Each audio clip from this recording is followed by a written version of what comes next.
Hawak na ng mga kapulisan ang isang estudyante matapos ang isinagawang bypass operation sa Purok Maligaya, Barangay Bankaw-Bankaw.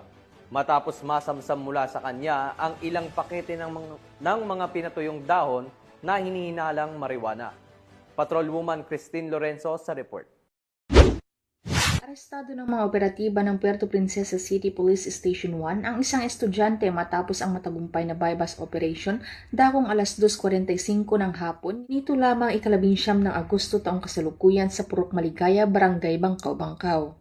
Kinilala ang suspect na si alias Tugtog, 25 anyos, residente ng Barangay Tinigiban, Puerto Princesa City. Nasamsam mula sa kanya ang iba't ibang pakete ng pinatuyong dahon na hinihinalang marijuana na may kabuoang timbang na 16.76 gramo at tinatayang halagang 1,676 pesos, dalawang syringe na naglalaman ng hinihinalang synthetic cannabinoid at ang bypass money na binubuo ng isang 1,000 budel money at isang tunay na 500 peso bill.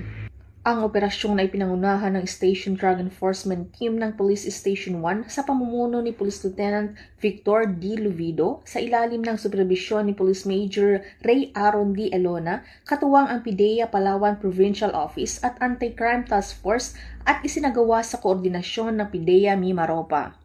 Kasong paglabag sa Section 5, Article 2 ng Republic Act 9165 o Comprehensive Dangerous Drugs Act of 2002 ang isasampa laban sa suspect na ngayon ay nasa kustodiya ng Police Station 1 at sasailalim sa inquest proceedings sa City Prosecutor's Office. Mula dito sa Home of the Police Eco Warriors, Calapan City, Oriental Mindoro, ako ang inyong PNN Correspondent, Patrolwoman Christine Lorenzo, alagad ng batas, tagataguyod ng Balitang Pulis.